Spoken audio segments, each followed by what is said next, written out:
দুইটা উঠায়া চোখের একটু পানি ছেড়া বলতো, মালিক এত বড় সংসার, এত যাই ঝামেলা সব সামনে নিয়ে সারা দিন তোর কাছে আসতে পারি নাই, এখন ঘুমাইতে চললাম, সকালে যদি উঠাস তাইলে উঠবো, নাইলে চির নিদ্রা হয়ে যাবে।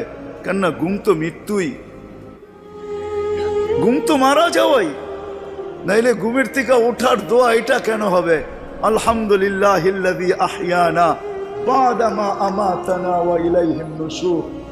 ঘুম যদি মৃত্যু মরা না হইতো, মৃত্যু বরণ করা না হইতো, তাহলে এই দোয়া ঘুমের থেকে উঠার হতো তো হইতো কেন?